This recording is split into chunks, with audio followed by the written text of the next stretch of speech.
I did a 4-episode arc on this past season of Bel-Air.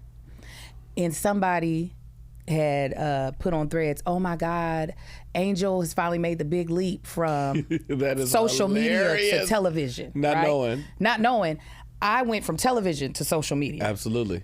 So for me, it was more so the impact of, I want y'all to know all the colors of me. Social media has been good, thank God, because when we were going through all them strikes, if we didn't have social media, I'd be out here selling tails somewhere because nobody was making, television shut down. Yeah, we weren't auditioning. There were no jobs. I was in the middle of shooting a movie. That movie got stopped production. I didn't know if we were going to ever pick it back up. We did. It took a year. Which movie?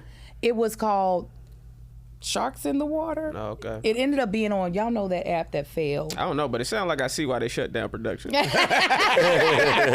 name of it alone. The name of it alone. Sharks in the water. I mean, where else would they be? Yeah.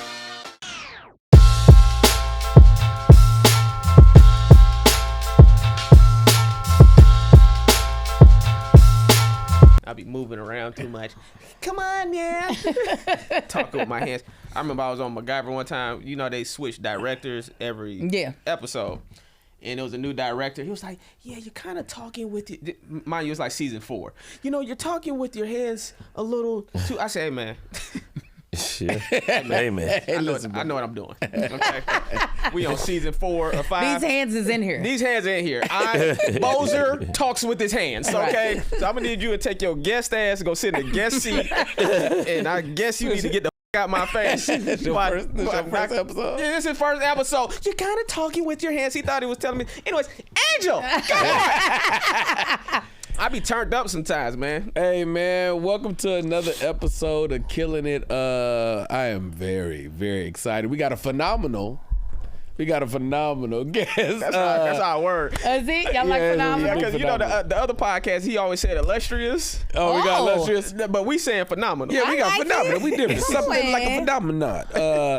I'm one of your hosts, man. My name is BT Kingsley. London Brown. Justin Hyers. And man, you know, the term of the show, Killing It, is it's like a heartbeat. It's a movement. It is a motion that is propelling forward within the business, and this is undoubtedly one of them. Major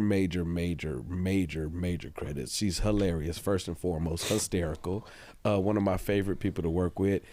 I'm trying to say, should I save the shows or you like to put the credits up top? We got Paradise. I do feel like we need to do better with our credits. We got Black Lady Sketch Show. Mm-hmm. We have Safe Space. We got Churchy. We have Extreme. No, I was cut out of both seasons of Churchy, so you can go. What? Were you? Yes. What is this I'm looking at? That's what they cut? It's on your IMDb? Oh, well, because they paid me, so they gotta credit me. But yeah. Oh, wow. Yeah, I was cut out of both seasons. Huh. But they can't cut your glow up, baby. Hey, cut one margarita, baby. The one and only. That chick Angel. Yeah. Hey, mama. Thank you for having me. Yes. Thanks for coming. Of course.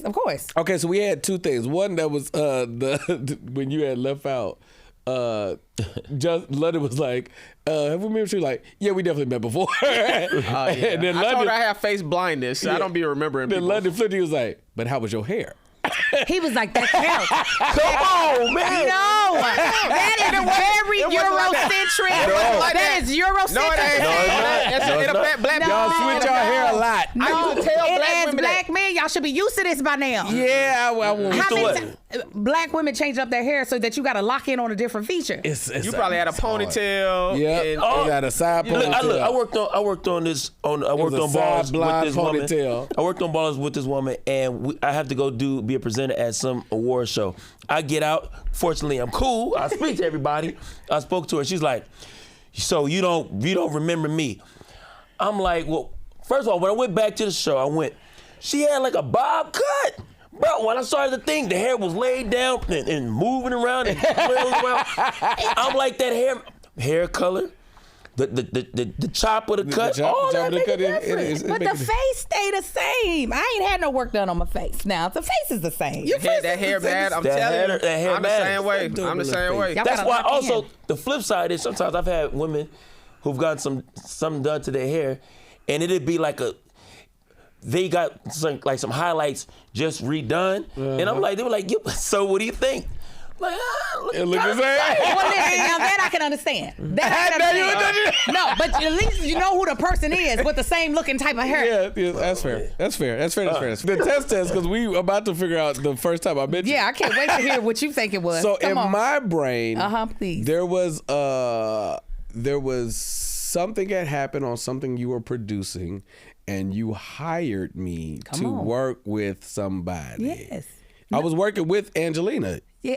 Yes, so I was her wife. You were. I was her husband. I'm about to say what? Because I identified as I was her husband. Yes. Angelina who? Spicer. Oh, Spyla Angelina. Yeah. I remember her. And she takes her all the time. Yes, I was her husband. Yeah.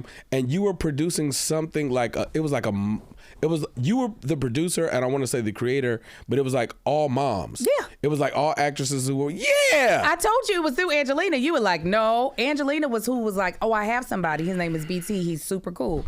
And I was like, okay, tell him, come on. I remember because I showed up to the house. It was like outside. The little crafting was outside, and then we went, and then it was a little bedroom, and we did a little scene. I remember. I'm proud of you. I remember who I be working when I would have the little and now works. I can understand them not remembering me. If you would have been like, You would've got them left. I've been like, hold on now. You worked on my production. Yes, How you not remember? Yeah. I remember. So do you go by Angel or Angela? My name is not Angela. It's not Angela. No. I seen a flyer and they put Angela on it. They were wrong. In NAACP. Oh, yeah, they were wrong there. Huh. Yeah, no, my name is Angel. Birth certificate, mama named me Angel. I'll correct people. Like, you know how sometimes people have a name that's easy to, like, accidentally mess up. Angel and Angela are easily interchangeable. But I'm going to correct you every time. I'm be like, that's not my name. No, I just want to say, before we get into this, I could tell you have great energy. Thank you. I appreciate it. Yeah, nah, seriously. It'd be good. We need more women on this show.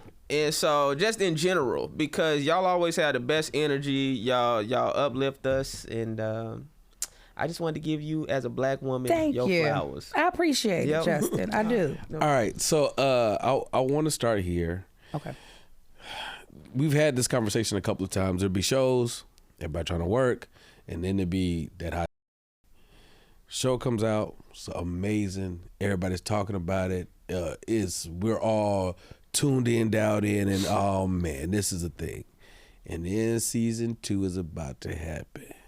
And you are technically almost like a repilot. Because like all the people that didn't know it was happening when it was happening, all caught up, everybody excited on the edge of their seat. And this Paradise episode comes on. And you the whole episode. Listen. You are heartfelt. You got our hearts all captured. Talk to us about I mean, there's a lot about this show, but what was the process in even getting to be that spot? So I've gotten to the point in time in life since I've been out here for so long that when I audition for stuff, I usually forget about it immediately. Like I put it on tape, I throw away the sides, move on with my life. That used to not be me. I would be over there praying over those sides like, God, come on, let them call me back. Come on, King Jesus, you can do it. I've now gotten to the point where it's just like, I'm going to do what I can and I'm going to leave it alone. So I auditioned for it. Then me and my family went on a cruise. I had auditioned for like 3 things. So when you're on a cruise, you usually don't have reception. Somehow, some way, my manager got through to my phone, and I was like, I couldn't hear well. And I was like, well, if they're calling me, that means either something bad happened or something good has happened. So he was like, you booked it. And I was like, what? I don't even remember what I auditioned for. And they were like, you booked Paradise. At this time, I had never watched an episode. How dare you? Hadn't watched an episode. Oh my goodness. Amazing show. Oh, I know. But you also got to realize when I shot this, even though this just came out in February, I shot this back in like March of last year. Oh. Wow. So like season 1 was still being pushed out. We just hadn't gotten on the Paradise train. So I was just it was like, already picked up for 2 seasons before the first season ended. Correct. Wow. Correct. So I was like, oh, damn. And I still, so me, when I auditioned, which was great, I didn't know what had happened in the world of Paradise. Neither did my character, because you experienced her going through what happened in the world of Paradise. What I also didn't know was that my character wasn't gonna make it.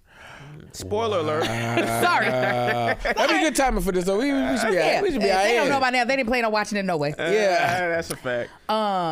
So that also, I feel like, was helpful. I was really blind to a lot of things when I auditioned for it. I was really only knew what I could get from the sides and what the world was telling me. But that's also all the character really would have known regardless about the show. So it wasn't until I booked it that I saw, oh, you got to die on camera. Yeah. Now, how you going to do that and not look stupid? Yeah. You know what I'm saying? Like, it's hard to not kind of die corny. I don't know how else to put it. Like, to like be in a moment of like that much vulnerability. Like, does she even know she's dying? Like, is she that far gone in this world that she even is aware? So then that's when I was like, oh shoot, girl, you're gonna have to pull out your master's degree to make sure you're not up in here looking stupid. So it happens to be during my kids' spring break, so we sent them off so I wouldn't have to worry about them, so that I could actually focus on like not looking stupid on camera. I'd been doing comedy for so long that most people forgot that like I'm a classically trained actress. They just think. I was gonna ask you that. Were you trained? Continue. I want to get into that after you finish this. So it was also like, okay, I'm about to have people hopefully rediscover me in a different way, and then working with Shailene Woodard, who I didn't know. Or I don't even think I said her last name right, but Shailene Woodley, I think I said Woodard. You probably met her and then forgot about her. She changed her hair. No. Stop it. You give her a pass. Leave her alone. Touche. Now listen, while you might have face blindness, name blindness is me. I won't remember a name to save my life. I'm the same way. I got all blindness. Oh yeah, but I'll admit it. I'll be like, I know we met. Tell me your name again, because I don't. It's gone. I got 4 kids. That's all that's locked in here. It didn't push out everybody else's name. So anyway. She's a super talented actress. So also, like when you're on screen with somebody that's that like grounded, if you do something that looks too big, it makes you look like a clown real quick. So it was also great being able to work with her, because it made me tap in again to give it as much realness and ground. Like Angel and Gail need to be literally the same person. There needs to be no separation of the two. So it was great because I got to work a muscle that I don't typically get to work now. People are usually like, you the funny friend, you're the funny wife, you're the funny mom, not the, you are this person that is really tethering this other person to sanity.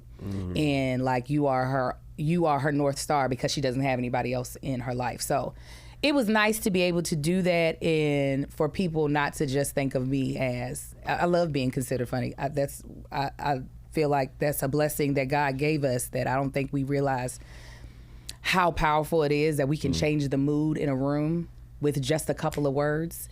But it's also nice to be able to show. But I also got other colors to me. I told my wife, because I didn't remember you when you first walked in, but like meeting you, I didn't remember meeting you. But I remember when I watched that episode of Paradise that you did, I told my wife that night, I was like, man, the black woman that did the nurse, like she killed it. She really did a really good job on that show. Cause you know, I'm a fan of the show. And then I was thinking when I knew you was coming on here, like, what type of training did you have? Because I was that impressed by your acting in that episode. So what is your background and where you from? Okay, so I was born in Baltimore, Maryland, but I was raised in Kentucky. Okay. So big difference, big change. I got my bachelor's in theater because I knew I was going to be an actress. I knew that's what I was going to do. I then went to New York and did the New York Fringe Festival, which is like off Broadway. And I got to work with people who had been working on Broadway. And I realized, oh girl, you ain't it yet. Like you need to sharpen yourself a little bit more. That's when I decided I was going to get my master's in fine arts and acting. So I came out here to UC Irvine, got my master's in fine arts. And then from there, I moved up from Orange County to LA and started working on television pretty much immediately from there. Wow, as an actress. Wow, amazing. You're for this show also, like you said, you are tethering her to her sanity. You're also tethering the audience because we get to live this experience with somebody in real time, and you also broke the mold. I don't know if I've ever seen this in a scary, not horror, but like in a scary situation. The white woman didn't fall, the black woman did. Yes. I was like, how the hell that happened? That's hilarious. How the hell the one that's sitting there waiting to see the danger come to her face? Usually we gone. Yeah. I said, Gail, you just acted up right now. So, have you felt the impact of the show being out and about now? Well, yeah, I do think, again, it's like people being like, oh, it's so funny because my audience has grown. So there are people who are knowing me at different stages in life. So obviously when the pandemic happened, everybody was back to looking at stuff on their phone, like, because that's all we had. So a lot of people in my current audience discovered me during the pandemic, right? So they only know of me in the form of social media and in the form of comedy. So I remember I did a 4-episode arc on this past season of Bel-Air, and somebody had put on Threads, oh my God, Angel has finally made the big leap from that is social hilarious. media to television. Not knowing. I went from television to social media. Absolutely. So for me, it was more so the impact of, I want y'all to know all the colors of me. Social media has been good, thank God, because when we were going through all them strikes, if we didn't have social media, I'd be out here selling tails somewhere because nobody was making, like, television shut down. Yeah. We weren't auditioning. There were no jobs. I was in the middle of shooting a movie. That movie got stopped production. I didn't know if we were going to ever pick it back up. We did. It took a year. Which movie? It was called Sharks in the Water. Oh, okay. It ended up being on, y'all know that app that failed. I don't know, but it sounds like I see why they shut down production. The name of it alone. Yeah, the name of it alone. Sharks in the water. I mean, where else would they be? Yeah. Where would they be? Yeah. What was that? Quibi? What was that app that died? Oh, Quibi. Quibi? It was for Quibi. Yeah. Quibi didn't even make it. They had to put it on another Tubi? app. No, Tubi. I think it was a little too classy for Tubi. Oh. Roku. It went to the Roku app. But anyways, yeah, it was, for me, it's more so, I feel like the people who are just now making it over to me, is like, oh, okay, there are more facets to Angel. So it's been more of that impact. And it also feels like with my fellow television actors, they're also like, we see you, sis. We see you. But they had already saw you because you were on ER for hella long. I was. It's hella long and hella episodes. Hella long. And I think my character was only supposed to do a couple, but I luckily, because that's the show I started right after I came out of grad school. Wow. How many episodes of ER did you do? Like 40. Yeah. Ooh, okay. I was there for like 3 seasons, and that's how my best friend, me and Brescia Webb, that's how we met each other. Shout out to Brescia. Yeah. That's my boo. So I was there the season before her. She came the season after me. And that's how she had just graduated from undergrad, and that's how we became friends. But what's great about that show is they're kind of a family. So if you fit into the family, they just kept using you over and over again. So that was kind of it was great because it was a whole nother masterclass. I got to work with Angela Bassett for a very long time. I got to work with Courtney Vance. I got to work with Eric LaSalle was my director multiple times. So even though I had just gotten a degree, it was like, now you're about to learn how TV really works because these people are not playing and they've been doing this for decades. What sparked this artistic thing as far as because you said you always kind of knew as far as you want to pursue acting. Where did that come from? What up, y'all? Thank you for watching, man. Listen, we appreciate you, but I need you to go ahead and hit that little subscribe. Hit the little subscribe button. Thank you. That didn't take but so long. Look at you. Harmless. I knew I was going to become an actress around the age of 5. Sheesh. I think like a lot of black female actresses, seeing Keisha Knight on the screen was like our on the couch. Because I can't even really think of it too many more. I mean, you got your 227 yet, but I don't know if is there anybody younger? I mean, Keisha that was doing that? Not black. Once you get to like a Raven or Janet Jackson. But Janet is old enough from me that it was still, by the time I was of age to understand which show Janet Jackson was on, that show was like old. Yeah. You know what I'm saying? Yeah. Where with Rudy, we were the exact same age. Yep. I was watching it in real time, and I guess chocolate. I was like, she is me, I am her. We are the same person. It just so happens she's the one on TV. And I think for a lot of Black actresses my age, she was the representation that we needed. That was it. It was just like, oh, I can do that. I can do exactly what she's doing. Yeah. There's this. Hold on, before you go ahead, please. I got one last Paradise question because we just had another interesting conversations about self-tape. You did a self-tape. Mm-hmm. Did you have a callback or was it straight? You got booked straight from the tape. Booked straight from the tape. That's new. We learned something. We learned something today. Yeah, they're not doing a lot of they're not doing a lot of callbacks. So you got to kind of get it right the first time. That's good information because a lot of friends, me included, and a lot of my friends be like, nigga, I ain't been getting no callbacks. I ain't got no callbacks. They're not really doing callbacks. They looking at them self tapes, and if they messing with you, they just booking you from that self tape. That is hilarious because you by yourself like you had as many times to do this with you, and you sent this us. Yeah, you could have sent us any take, and you had a whole lot of time to do it. Right. And this is the version you sent us. Yeah, and the thing is, you also have the option. You did a bad tape. You don't. I'll be telling you don't know if they're even watching your tape. If they're getting 500 submissions, right? They're not watching all 500 of submissions. No. They probably watching 50. They top 50 or maybe 100 or maybe the first 50 or 100 that get to them. And from there, I'm sure they could decide we like this person. Better luck next time. They might have been 40 in and be like, "This not no." Oh, finally, somebody got it. Yeah.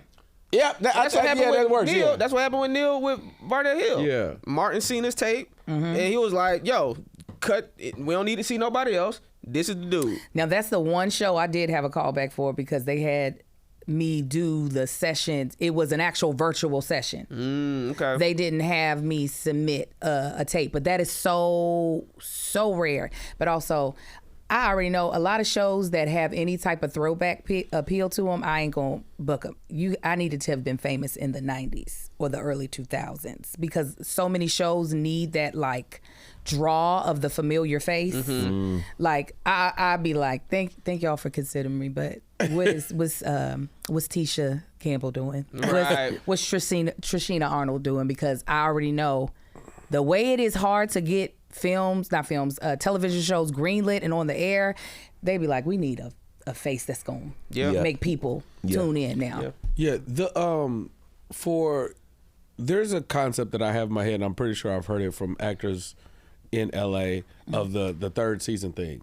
It's like you be trying to figure out acting, we all be trying to work whatever. Season 1, oh snap, I got some money, and you kind of are paying all the time you didn't have money. You're paying all the debt, and then season 2, you're like, all right, well now I'm just holding it. But season 3 is like, oh, this is good. Is that how real is that? As the money's coming in and you're shooting and you're like, all right, this is this is a lot of episodes. Is how real is that? You know what? If I didn't have so many kids, I think I would know. I feel like all my money, like there's no hoarding it. I got to take care of 4 babies, and it is expensive out here. So every season feel like season 1. Every season feel like season 1. Like I'm always like, all right, we got to pay for this, that, and that. I can't wait to feel like season 3, where it's just like, I mean, and I think for some people, they might think from outside looking in that I'm in a season 3 type of, but no, I don't feel that quite yet. I don't feel like I can like just sit and relax. I feel like I got to be hustling because season 3 ain't over. They can cancel in the middle. That's what I feel like. You know what I'm saying? I want to know what was happening in your life or career that made you decide to get on social media and start posting content consistently? That first baby and Brescia. So I was pregnant with my son, scared out of my mind because I didn't know. I was just like, pregnant actresses do not work. And I spoke that a little bit over myself now that I look back on it. And I was just like, what am I going to do? Nobody's going to want to work with me. I'm going to have this whole season. And then how am I going to get the momentum back? And then I'll now have the responsibility of a child. What am I going to do? So Brescia being with me during that first pregnancy, she was like, you talk about pregnancy differently than most people do. You should like put that online, like somehow. So I started doing social media back in 2009 before people were getting paid for it. just doing videos around my perspective of going through pregnancy and being an actress out here. And I did not know why I was doing it still, because I was like, there's no money. But I just felt like God kept tugging me to be like, just keep going. Just keep going. So I stayed in that vein, and around the same time, right after I had my son, at the end of 2009 is when I started doing stand-up. So I was just kind of like, I need another creative outlet, because I am such a creative person, and just sitting at home taking care of a baby was not going to be enough. So I was like, what is something that I can say yes to that I don't have to wait for somebody else's no? I mean, or wait for somebody else to agree with the yes. And what's so bad, so me, Brescia, and my homegirl, Denora, we went to go support this one comedian at this Bringer show at the comedy store. And he made us buy tickets. We were at the gym. We used to all work out at the same gym. We were like, okay, we're going to go support him. We went, and out of 15 comics, I want to say 13 were terrible. I mean, god awful. We were just like, and I said, but you know what? They're so brave to be up there. That was my thought. I was like, even though I haven't laughed at anything for the past 50 minutes, I was like, they're brave enough to be up on stage telling these jokes. And I looked at them. I said, okay, before I turn 30, we all gonna do stand up. Oh, that was my next question. When did Brescia was Brescia already going? Okay, but no. No, we started literally our first show was together. Wow. At the Comedy Union. Comedy Union. Yeah. Shout out to Ian Mitchell. Mm-hmm. Wow. That's funny. I saw Brescia on stage not too long ago. That was Thursday? Because she getting ready for a special. Yeah, she getting ready for that special. And she was up, and I used to tell Brescia all the time, I said, you know, you're one of my favorite comics. And she'd be like, you always say that. I said, you are. I said, your voice is so distinct, your character's so distinct, and you and Brescia are, there's at you two. Don't try to throw me in there last minute. No, you didn't. It hit me on the telephone. They used to call Brescia. I was like, you the female version of me. When I first seen her do stand-up. People say that multiple times about y'all too. Yeah. That's right. It's on one thing I've always seen this work. High level character work as a stand-up comic on stage, when the commitment is there and the delivery is there, I've always seen it work. So when it's your ridiculous commitments, when it's you and this nigga at the store, I was like, these niggas always end up on TV. Like it always works for TV. What is your relationship like with stand-up? Because I think I saw it was Sacramento Punchline. Oh Lord, Jesus, yeah. Yeah, I saw it was Sacramento Punchline, and you and Kev were touring. Kev on stage. I'm getting better. He getting better. He don't say the last name. He just be cutting off and thinking people can fill in. But he's getting better. He's getting better. Me and my homeboy K, they'd be like, nigga, who is that? Kev Hard, Kev. So you and Kev on stage. I wanted to say Tahir also. We're all on tour. Yep. And I just stopped through with Sacramento, and you were up there destroying. Oh, and I remember I remember not seeing you that often in the city going up, but I was like, sheesh. I was like, this. Shit, where is she working out at? I was like, she's so good. I was like, fuck. Like, so what is your relationship now with stand-up? I retired. I did. I might come back. I was literally just telling CT this. I got into a place, so when we first started, we were going up all the time, which was still crazy. My husband was like, where the hell are you going? I was like, to go tell jokes in front of random people for no money. And he was like, you've lost your damn mind. So I was hitting it hard for a while, mainly like not doing, obviously, because it's really hard to get paid here, not doing a whole lot here, but like taking like shows elsewhere. Right. And then it was so funny. Doing the tour with Kev is what made me go, yeah, I don't want to do no more. And what it is that there is, for lack of a better term, I feel like such a darkness around comedy sometimes in the environment. And even though working with Kev, you don't really feel that, because Kev is just very like, you know what I'm saying? The beat right there. Like he's a jovial, good-spirited person. 100%. But even with that, I was like, I don't know if it's just that a lot of comics who are still grinding or trying to come up, they're just going through a lot. But for me, it was an energy that I didn't like being around often. I was like, I want to protect my spirit because I hadn't I'm not a jaded person. I am very optimistic and I try to bring good energy. So thank you for that comment. And it just felt like I was around a lot of not that. And I was just like, I don't actually have to do it this way. I don't have to be trying to get up on stage, let me get 10, let me get 15 real quick. I don't have to be doing that all the time to be able to still be a comic in the sense of bringing comedy to audiences. So I'm in a season of redefining what I look like live on stage versus going up doing stand-up every I would way. I would say also you at a point now, and it just appeared from your social media following that you could go on your own tour. Yeah, as the headliner, you and Brescia, and do something. I'm planning on touring at the end of this year, but it's going to be more of a one-woman show than a stand-up show. Oh, got it. Yeah, nice. That's what my thought process is now. How'd you find your social media voice? It's me. I realized that authenticity is actually a rare commodity. I don't know if it's because they're afraid of being judged, which is a legitimate fear, especially if you have, I don't want to say thin skin, if you're just a vulnerable person, like if you're just a human being. Right. I think I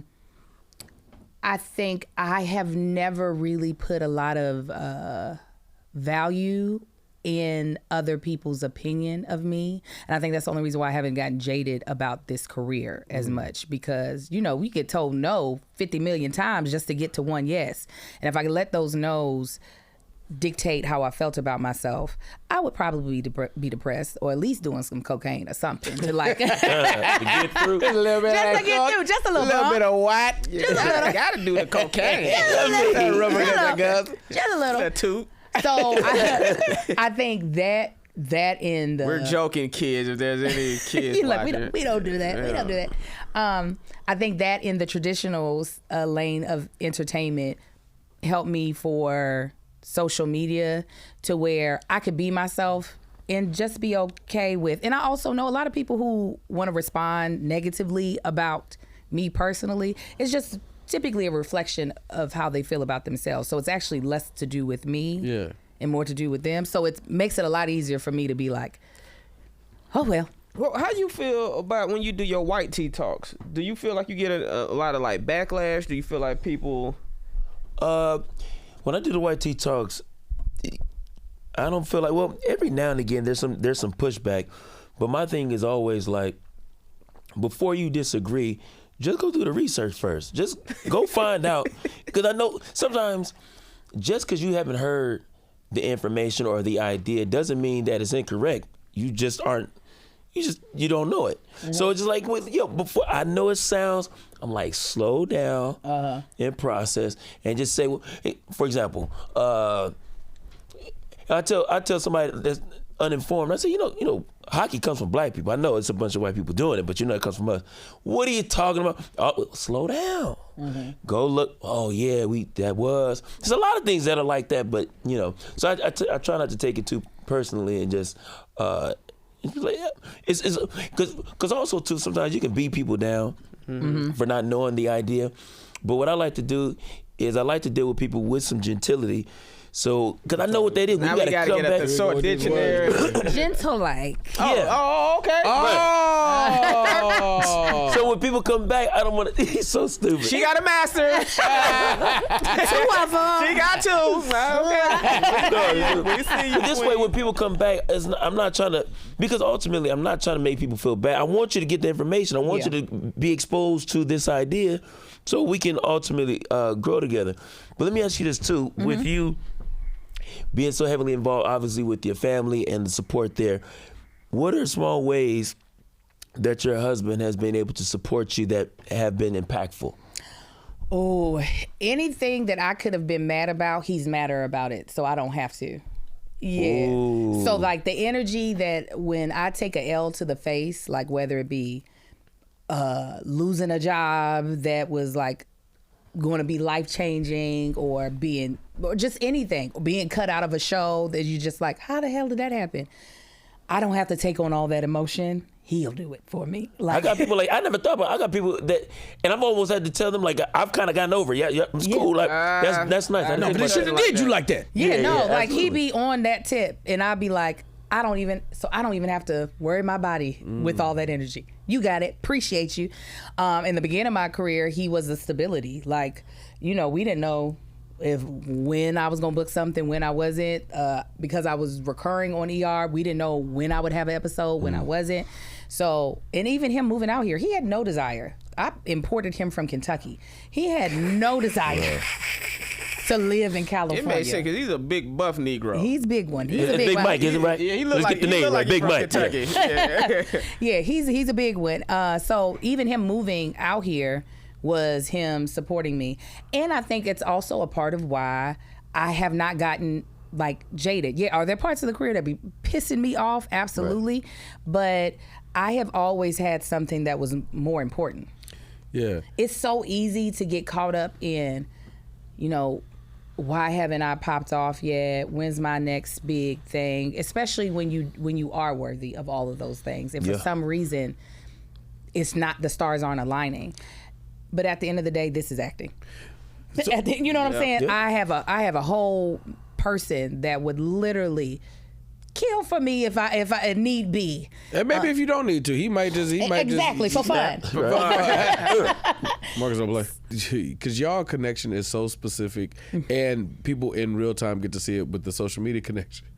I don't know if I've seen too many people approach some of the trends or some of the things that are happening the way that you're happening, and his reaction, he's every man. Yes. Because when you're okay, there's a dance trend happening, you're trying to complete this challenge or dance trend, and it's like, come on, I need you to do this with me, and his face is like, oh yeah, I got you. Yeah, and then not giving it nothing.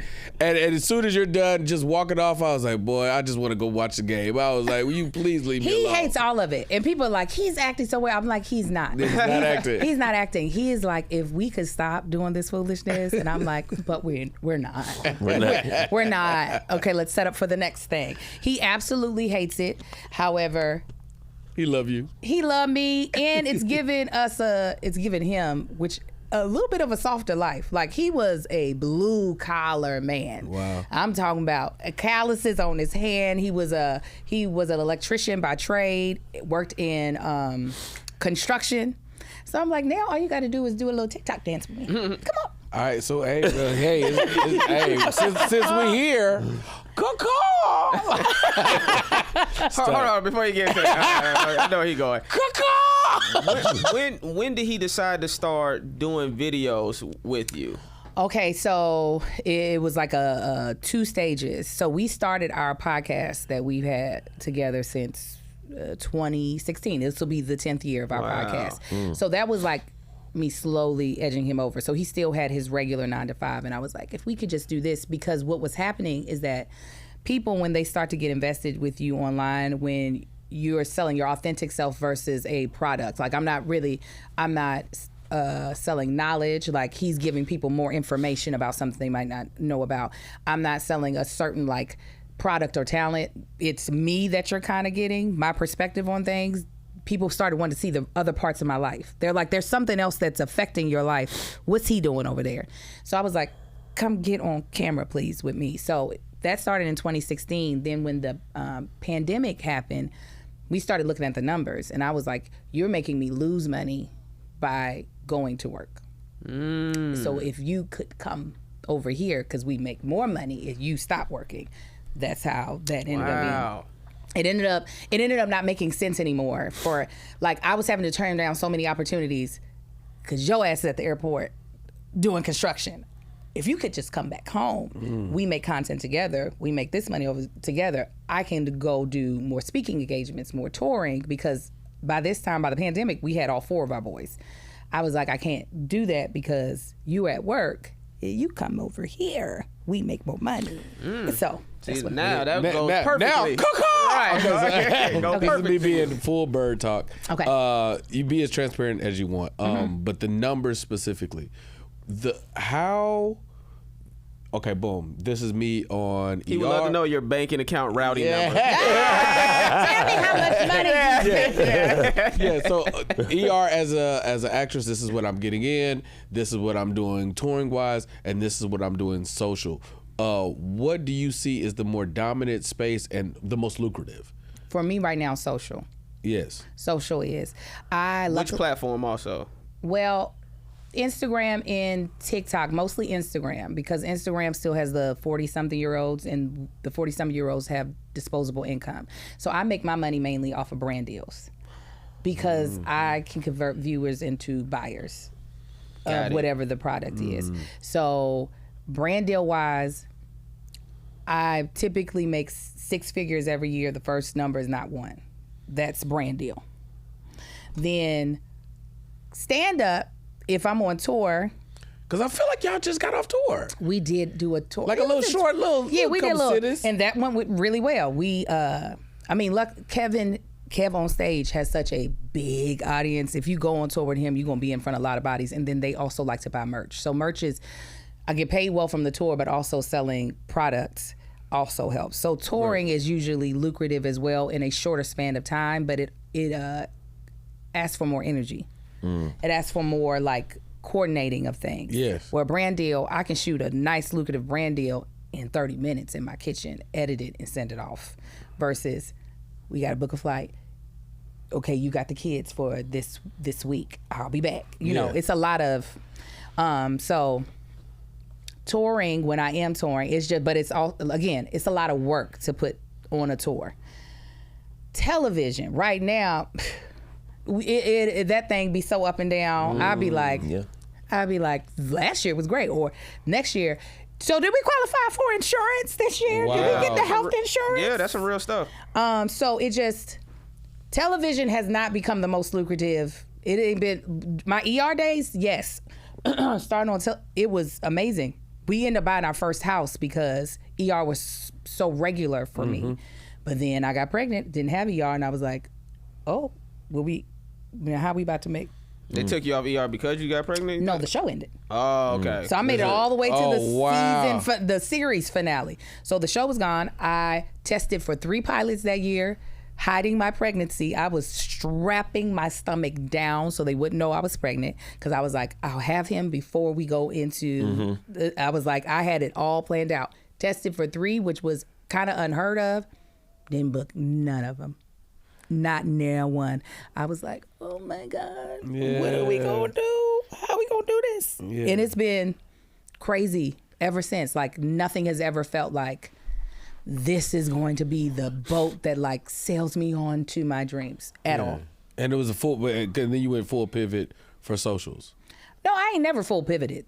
I'm still in both lanes. It's just one just be paying and the other one be like. That's hilarious. That social is the more consistent, because I feel we had this conversation all the time. I feel like some part, not the creatives, but the entities, industry parts of it, they are a little unclear that that's what's happening over in social. Like a friend of mine booked something and they was like, hey, well, we need you to stop doing this on the social. He was like, hey, stop. It's crazy talk. Do you know what this is? Correct. Paying me right? Yeah, it was like, brother.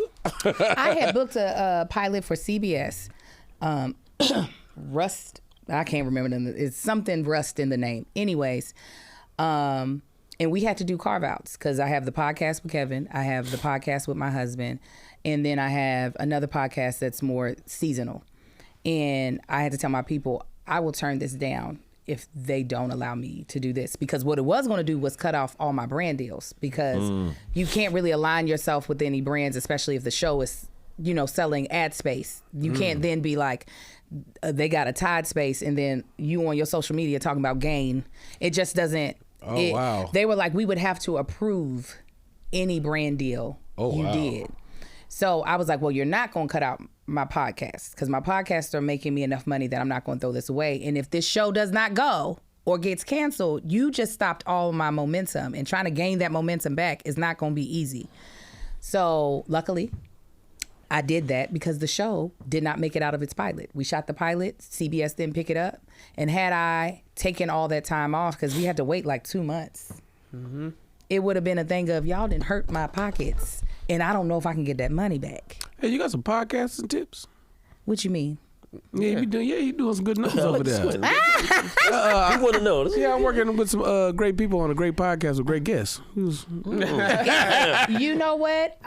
Okay, let me speak with all transparency. Podcasting, like ad revenue down. I don't know when that's going to turn around. I think because everybody jumped into the the fact that Michelle Obama came back to do another podcast. I was like, girl, don't you got enough money? Yes. Go write a book and leave this space alone. Yes. So because it got so like flooded, I feel like, especially during the pandemic, the marketing dollar kind of started to like get thinned out some. I feel like it's eventually going to have another upturn, but I think the biggest thing is one, consistency, which it sounds like y'all, because y'all batch a lot, right? Yeah.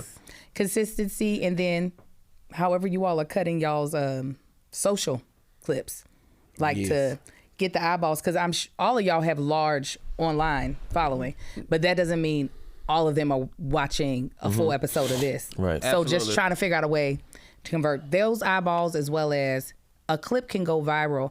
What's crazy is me and Kevin been doing Here's the Thing for 6 years. There are so many people of Kevin's followers that have no idea that he has a podcast with me until a clip goes viral.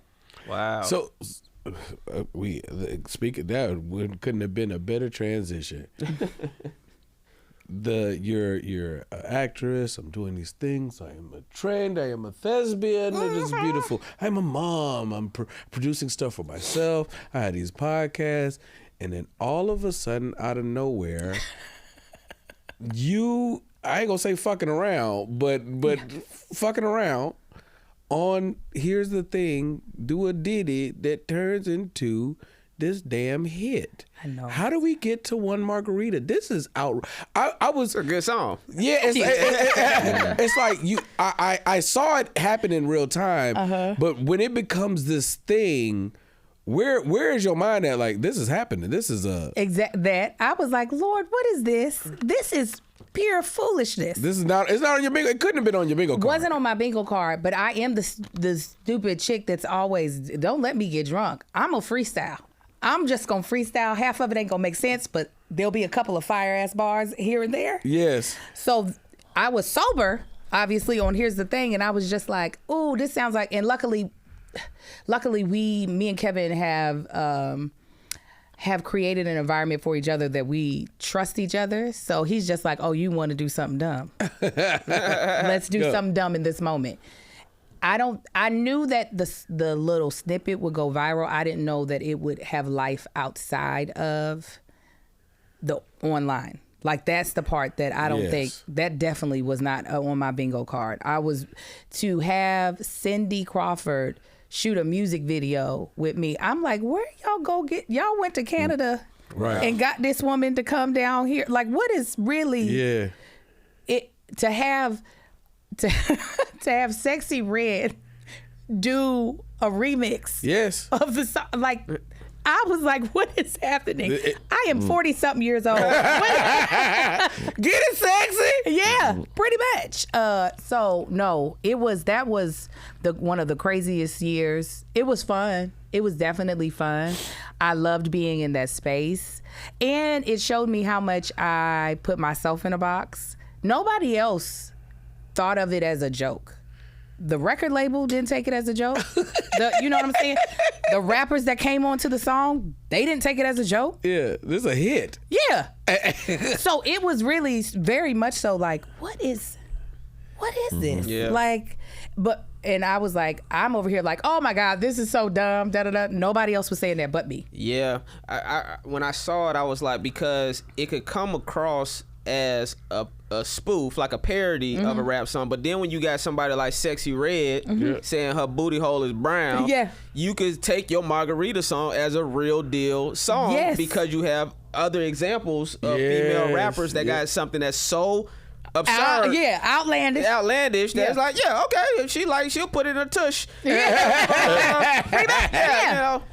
I had this question because you have these 4 boys. How old are they? 16, 10. Oh, sorry, they turned 11 yesterday. 16, 11, 11, 6. Wow. Are they twins? Amazing. So I have a she about to be 13 next month. And so they have grown up watching you on social media. When did you decide, or what age do you feel like is a good age for them to be on social media? Or is that a conversation that y'all have in your household? Oh, no. I think we have a very much so an idea. Like, I control their image on social media, so my kids have an account, but I'm the only one that posts on that. My 16-year-old has a private account that he only allows people that he knows personally to follow him, so adults. Like, our followers or viewers cannot follow my 16-year-old son. Got it. And we just let him have a social media account that wasn't controlled by me for Christmas, I think the year before last. We were like 15? Yeah. I was like, you can have an account for you to be able to communicate with your friends. Period. I was like, it's not a public account. It needs to be private. And like, his followers is very little. Because also being somebody that works in social media, I also know how people can hide apps and stuff. So I done been all through his phone, made sure he ain't had no, like, I was like, you absolutely cannot have Snapchat. I was like, people doing all types of crazy stuff over there. Yeah. And so I let him choose between TikTok or Instagram. He was like, I would prefer to be on, which I was shocked. He was like, I would prefer Instagram. I do allow him, I will say this, he is allowed to have a YouTube account that I actually started when he was 5 to do gaming, streaming. Okay. But like, before he posts anything, we go over, did you say anything that is sexist, racist, homophobic? Were you on there cussing? He is a very like kid, so he's not that type of he's not that type of dude. That's hilarious. He's not. She called her son a nerd. He is. I've called him that to his face. She called Kevin Dick. I said that about my wife. My wife a nerd, so I feel you. Listen, I love it. Shoot. Yeah, you need them in the family. Yeah. So he has that, but like, because also I'm like, this is a real career. I'm not about to sit here and be like, no, social media. The bills is getting paid because of social media. Social media. So I'm like, I will help you if you want to grow this and make some money off of it, because I want you to have your own money, but we're going to do it right so that you're not over here having to explain stuff when you're 27 of some stuff you said as a stupid 15-year-old. Right. When was a time where you felt really discouraged in trying to get this career thing going, and how did you work through that? Oh, I feel like those moments still can sometimes happen with me, because I know I'm not where I would like to be. So I definitely know I had those moments when after I had my first son, because I didn't know how to navigate the world. And the world of traditional television never became easy for me to navigate. Like, we were out here with no family, me and my husband. I was like, who is going to watch the baby? Daycare is the cost of a mortgage, so he can't go to daycare. And Breche ain't never watched the baby before, so that was, even though she did, but she didn't know what the hell she was doing. Right. My baby was alive when I came back, so that's all that mattered. But it was very much so like, how am I supposed to do this? Why does it feel this like hard? Like, I don't feel like anybody else is having to have this feeling all the time. And even now, sometimes I'll be like, is it time to leave LA? Everything costs so much. And I'm having to hustle so hard just to keep up with the costs. Like, I would not have to output so much if the bills weren't so high. Yeah. We just was talking to somebody about this recently that had left, moved to Texas, bills were low, and no state tax. It was like all these beautiful things. It was like, why'd you come back? It was like, I don't like being around civilians. It's something about LA's get up and go get it that kind of keeps a fire under you. But like you said, if you're producing this many things, you know, I'm at the house with my cameras and my setup, and you know, I could come and pod, I could fly in and out as much as I want. It's like I could figure this out another way. I will say my biggest flaw professionally right now is that I own a house in Florida. And living in Florida, the weather's nice, other than when there's a hurricane threat and you might lose everything. The weather's nice. My family is there. My parents are there. We have a pool in the backyard. It lessens your drive to want to go out and get it. And so that is something just to think about. I just feel like anybody, if you're thinking about leaving LA, it's like, if you do leave LA, I don't know, it's almost pick a city where you feel like you still can, that has the energy I to get go it. get, because unless you cool on not doing none of that stuff, and then you're not worried about it. But I do feel like, damn, like it's almost like it's a good thing to have, because it keeps my mind right, it keeps me at peace. But at the same time, I know it's taking away some of my like drive to be like whatever level I'm trying to get to. Yeah. It's that I get exactly what you mean. That's probably why we haven't actually pulled the trigger to leave. Also, we don't want to uproot our kids from the village that we've created. Yeah. Right. But sometimes I'm like, how long do I want to hustle this hard? We all at the age. I don't know y'all's ages, but Everybody's 36. I'm 16. Oh, I was going to say that. I was going to say that. I was going to say it. But I play between the ages. Exactly. Right. Exactly. I'm pretty sure. I think I'm the oldest person in this room. I know eventually I don't want to have to work as hard as I am working. Right. I enjoy that I get to work as hard as I'm working right now.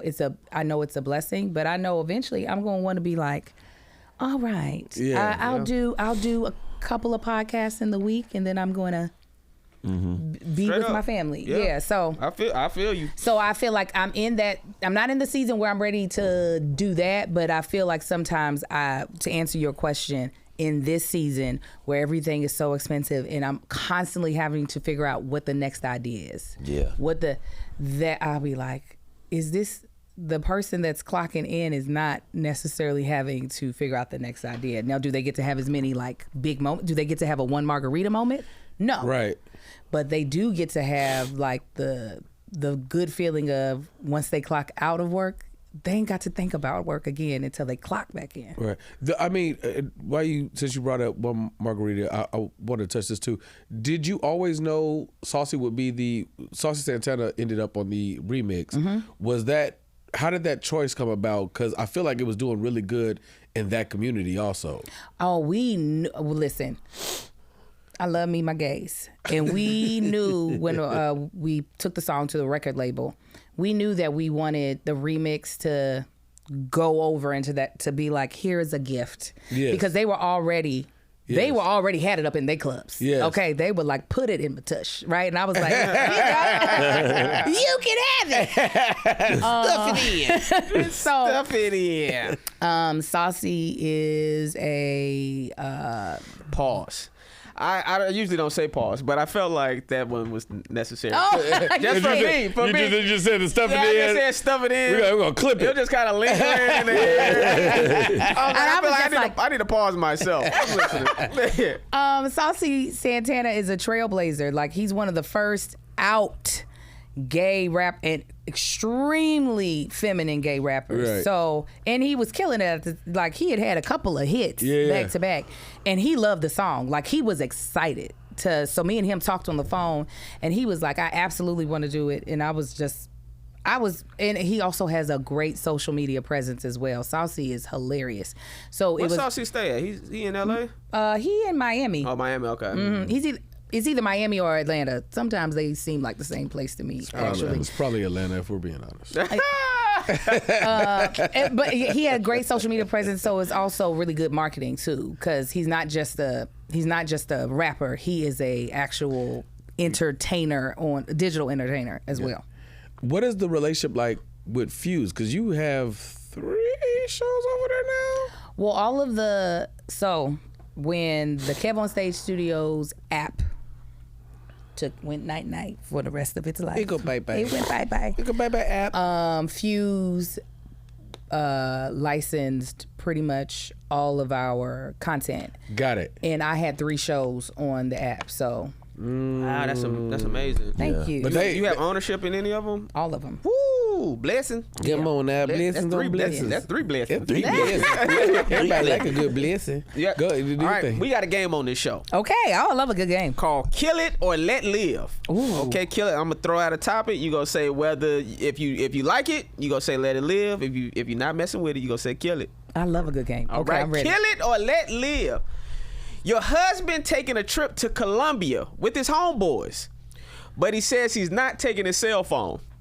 Oh, kill it. What are we talking about? Kill him, kill them, kill all of it, kill Colombia.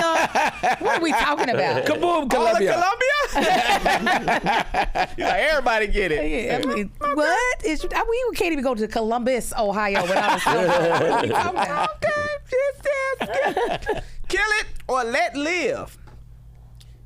Okay, kill it or let live. People watching videos on their cell phone in public without headphones. Oh, I'm gonna let it live because I'm that girl. I'm that girl. I can't never find my AirPods. I don't like things in my ears all the time. So yes, you're gonna listen to me watch this baby fall down the steps, and I'm gonna laugh about it to the point of tears. I do feel like that's almost a woman thing because my wife is the same way. Like usually when I see somebody watching something on like TikTok or something, it's usually a woman without the headphones. I just don't understand why it's so loud.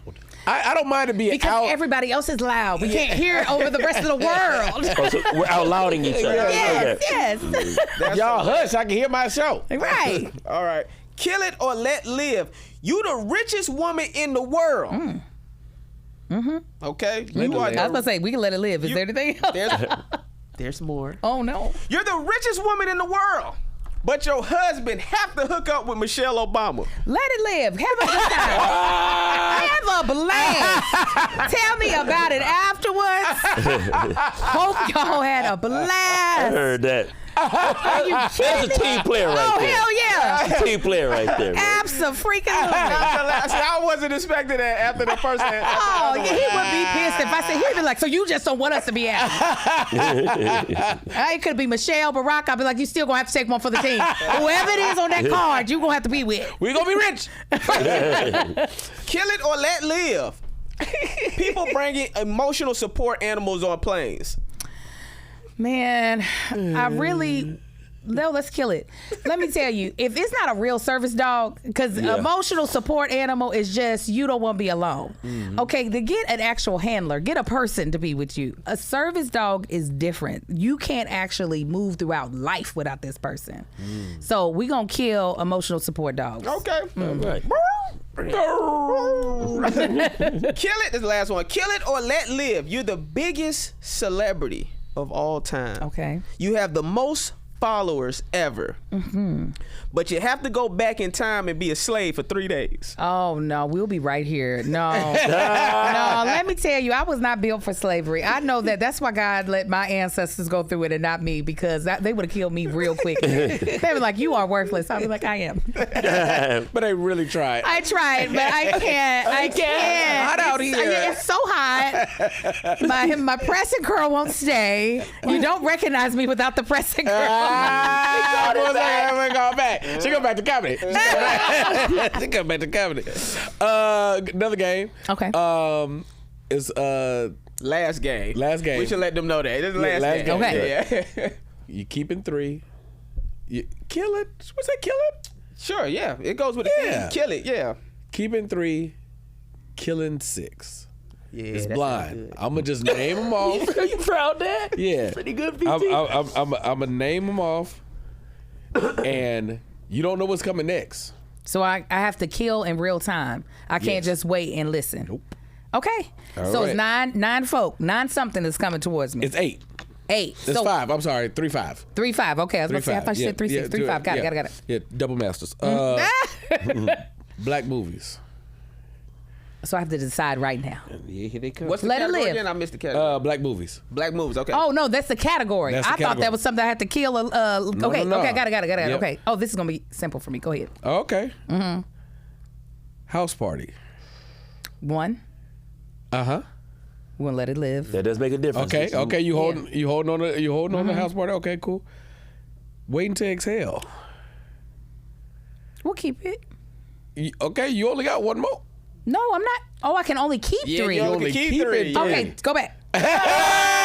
House party. All right, house Kill, party. kill. Yeah. Bow. Kill him. Sideways. I'm sorry. I thought I got to keep 5. Okay, they're dead. All right. 5 heartbeats. Kill it. All right. Boys in the Hood. Kill it. It's gonna be you gonna end up with the last 3. Eve's Bayou. Kill it. Okay, what's my 3 that I get to keep? What's my 3? All right, so you lost House Party, you lost Waiting to Excel, you lost 5 heartbeats, you lost Above the Rim. No, I'm sorry, you lost Boys in the Hood, but you kept Above the Rim. You kept Love Jones. Okay. She happy with Love Jones. Yeah, I'm good with And Don't Be a Menace. I don't think you're happy with that. You're not happy with that. Just the face. Well, that's our show. Yeah. You came out killing too fast. Yeah. You don't know where they're You going. done killed babies. You done killed old people. Yeah. Now, what would have you kept? I would have possibly kept Waiting to Exhale. Okay. Because I got to keep women. I got to keep Love Jones, Above the Rim. And Don't Be a Menace. Don't Be a Menace. So what would have been your 3? Okay. What I would have replaced House Party. You cut 5 heartbeats. You cut Boys in the Hood. I would have probably kept Juice. Boys in the Hood Just and make took sure. out Don't Be a Menace. I would have kept Boys in the Hood, Waiting to Exhale, Love Jones. and Love Jones. Those would have been my 3. Yeah. All right. Hey, Yeah. we appreciate you coming Thank through. y'all for having me. Let You have people know fun? I did. I really did. I don't know. I'm telling you, I didn't know what I agreed to. I didn't know if it was your podcast. I didn't know. He just said, "Can you do a podcast?" I was like, "Yeah." So She's yeah, like, am I it's gonna great. be on camera? I said, absolutely. Listen, I was like, okay, let me put Came some up, on my you face. showed it, you showed that. I'd never call you for no bullshit. I appreciate it. Let people know your socials and anything you got coming up or what they should be looking out for or checking out. That Chick Angel on all socials. Me and my husband will be on tour in June for our podcast. Is This Going to Cause an Argument? And then in late summer, I'll be on tour with my one-woman show. So far, so good. Nice. Praise God. Praise God. Praise God, baby. Glory. Make sure you like, comment, subscribe. I said comment. I don't know what I said. Like, comment, subscribe to the YouTube page. Leave comments. Let us know your favorite parts. And yeah, man. We've been your host, Justin Hyers. London Brown. BT Kingsley. And this has been the one and only That Chick Angel.